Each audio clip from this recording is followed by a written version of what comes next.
Welcome to Living Chassidus. Together, let's live the Chassidus we learn. Good morning, everybody, and welcome to Chassidus in the morning. Kuntres HaTefila, as we keep on tracking away beautifully. We get to learn in this beautiful weather outside in Florida, where it's not too hot, not too cold, not too humid, and no bugs. Just summarizing my week. Yeah. Okay. Excuse my lack of glasses. Mitzvah Hashem tomorrow, I already have them. So we're up to chapter 4. So we end off saying in chapter 3, basically it was a whole brackets, and essentially talking about different ways that people daven. And the idea, I think, the central message, take-home message is that when we daven, just focus on the words. What do they mean? And how can I relate to those words? That I'm davening, I'm not just saying some random things, but I'm actually speaking to God. And feel that way, and feel that I'm talking to God when I'm davening. Together with that is an aspect of us learning Chassidus, and the way we learn Chassidus, and this is what we're going to discuss today about learning Chassidus and how to really learn. We've discussed a little bit throughout this whole shiur, and we're going to discuss it again in a little more detail. And that's chapter 4. Let's see. So chapter 4, page 48 on the top. True avodah, intense absorption. So here the Rebbe defines the meaning of his beinunus, which is meditation. An intense bond to the subject one is meditating, which should cause excitement to the heart. So the ultimate, people think very much Chabad is all about intellect. Chabad is chacham ben adas, it's wisdom, understanding, knowledge. It's a very mind type of thing. And emotion is more like, other chassidim. But ultimately, Chabad is not lack of emotions. It's emotions produced from intellect. And meaning something you understand and you have and you connect to it is much deeper than something you don't understand. You try to connect to it.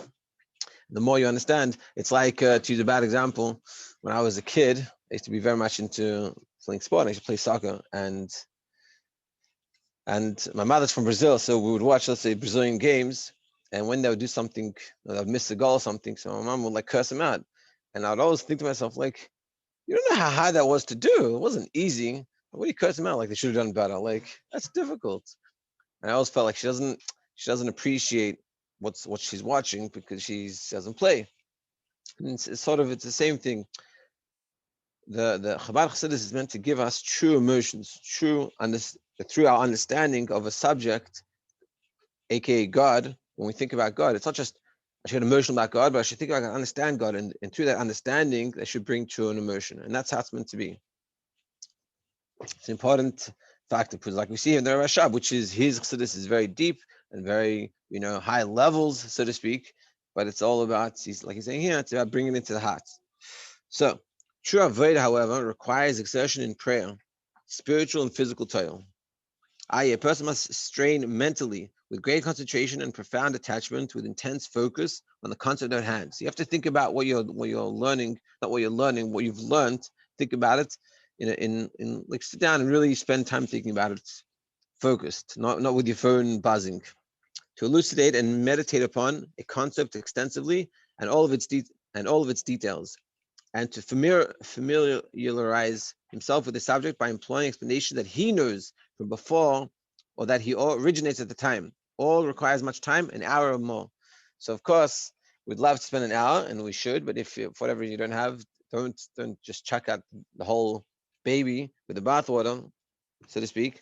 But what he's saying is, you have to think about it in your terms. See how he says it? He says it beautifully. He goes, by employing explanations that he knows from before or that he originates at the time. So you learn something, say, so what does that mean? What does it mean to me? What is an example in my life that I can apply this to? And that's a beautiful one. It's like, you learn the subject and that you got to speak to the Nefesh Bahamis in the way that he understands. So then you say to yourself, when does my Nefesh Bahamis speak?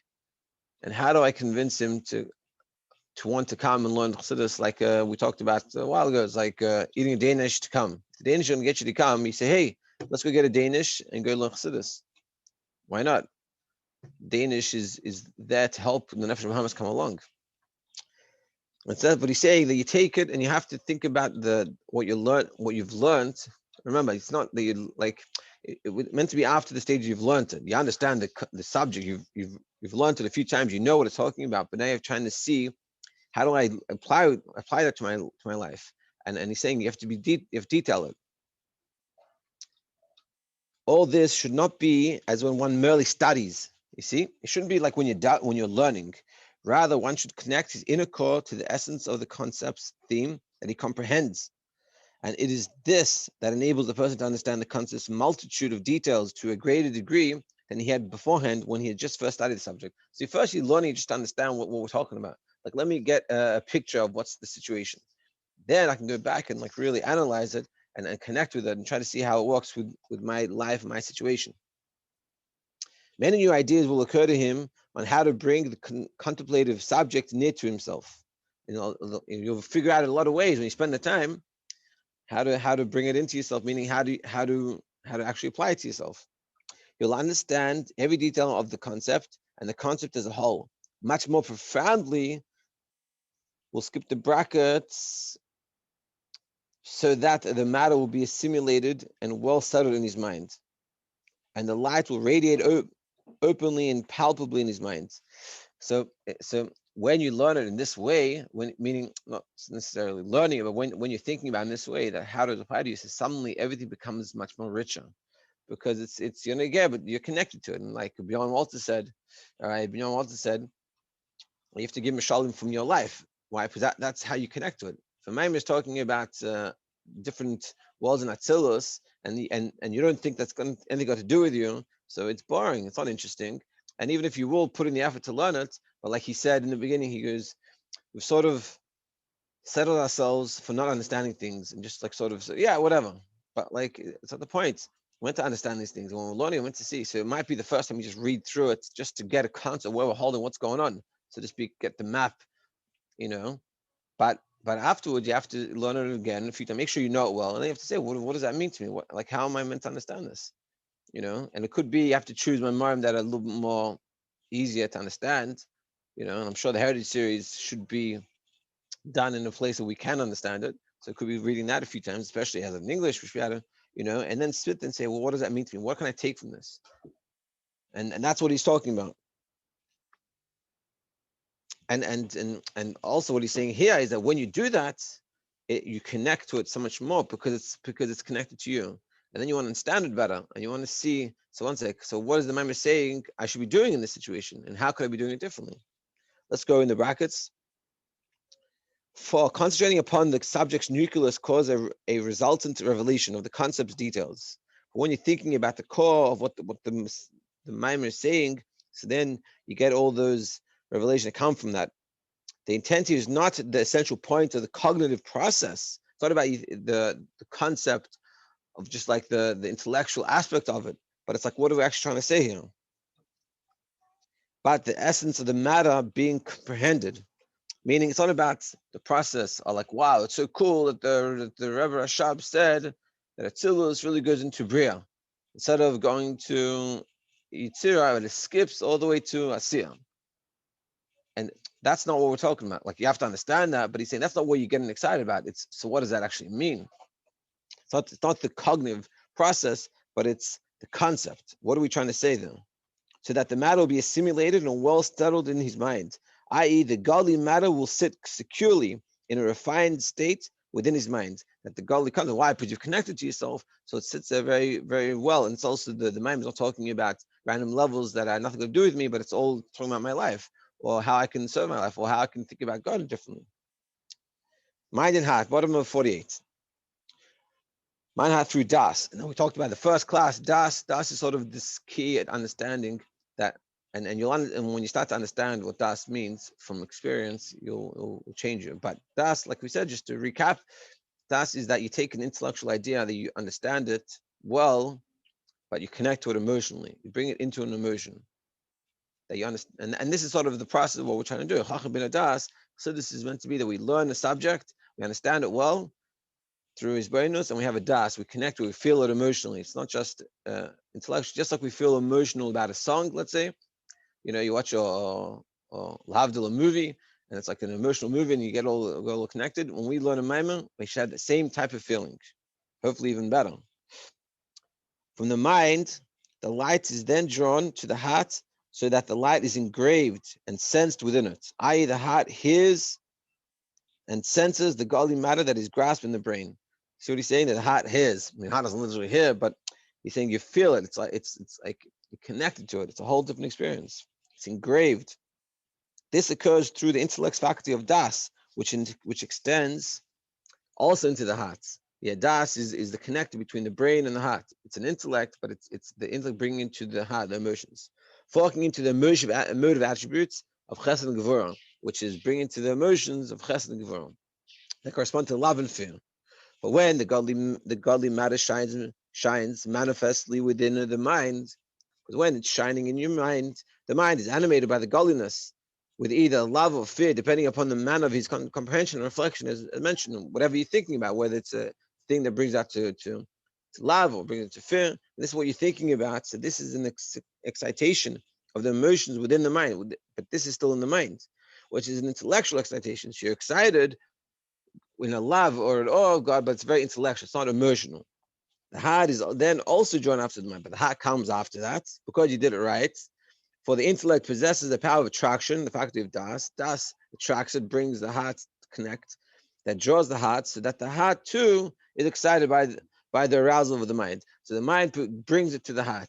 And ultimately, the Chassidus Chabad is about the heart, but it's the heart coming through the mind, through the learning the subject, understanding the subject, and connecting to it. You're emotionally changed. You should have a fiery, passionate Judaism. Chabad Judaism is not cold intellect. It's a fiery emotion coming from the cold intellect. So this happens, however, only when the light radiates very extensively within the mind, when it is actually manifest, and when it is actually absorbed and internalized.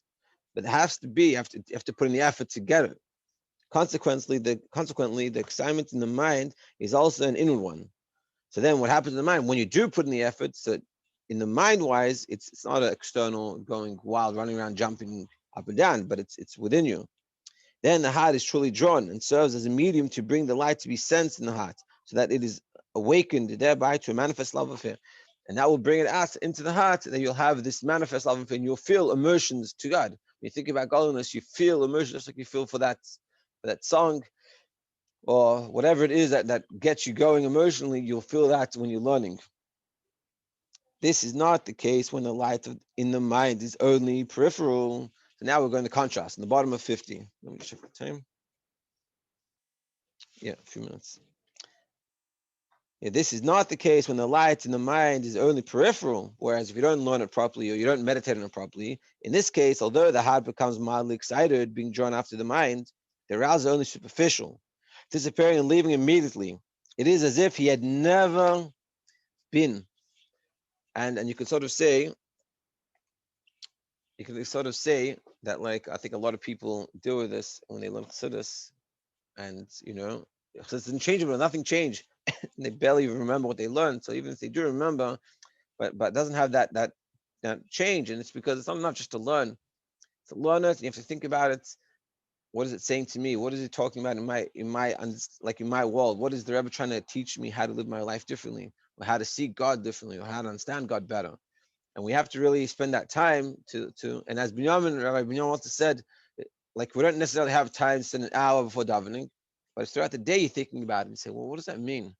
And it could be you have to discuss with a friend. You say, I've been learning this thing. I don't know what it's talking about. Maybe my shiur or someone else. But I'm happy to answer any questions. And you think about it, like, well, what does that mean? And you put in the effort and you start it off, and as it goes, it gets better, easier, and more enjoyable, and you'll connect with it. Top of page 52. And in the brackets, an even more minor state of kadus amechin, which is literally like small mind, doesn't attract the heart at all, as exemplified by a child. So the one before, we just said that it does attract the heart, but it's very little, it's very minimal. Whereas here, kanas amochin, so you're using your mind, it's not very well, so it's not as powerful. So it has an effect, but not enough. But the effect of the light in the heart is in proportion to the quality of the light in the mind. The amount of emotion you'll have is the amount of intellect you have, meaning the amount you understand the moment, the more you understand it, the more you really connect with it and understanding of it, the better you can meditate on it and the better you can apply it to yourself. Das, force of attraction. Yeah, I don't want to take too much time. I guess we'll stop here. And tomorrow we'll go on Das.